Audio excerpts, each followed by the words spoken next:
À la fin de notre enquête, pour comprendre pourquoi Emmanuel Macron soutient à ce point l'A69, nous nous sommes intéressés aux actionnaires d'Atoscar.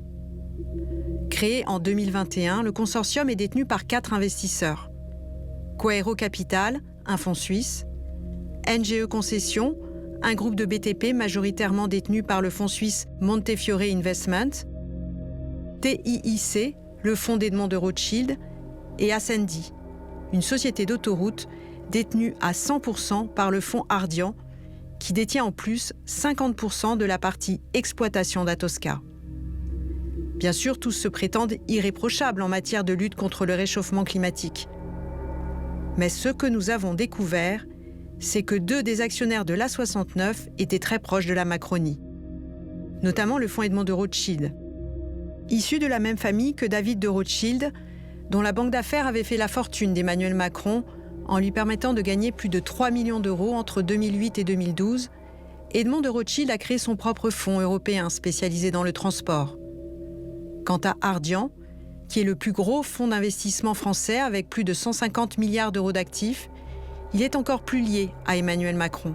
Sa présidente, Dominique Sénéquier, classée 50e femme la plus influente du monde selon Forbes, mais la patronne d'Ardian a surtout un accès direct à Emmanuel Macron.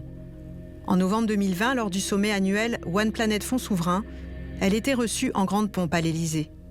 En janvier 2023, Bruno Le Maire, ministre de l'Économie, inaugurait les bureaux Ardian à Abu Dhabi. À gauche de la photo, François Aïssa Toisy. En février 2017, il avait contribué à organiser un voyage de levée de fonds d'Emmanuel Macron en Algérie.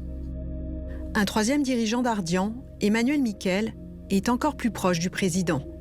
En 2017, il était chargé de lever des fonds pour sa campagne présidentielle. Une fois Macron à l'Élysée, il devient son conseiller. En 2019, il repart pantoufler chez Ardian comme managing director. Et en 2022, il aide à nouveau le président pour sa réélection.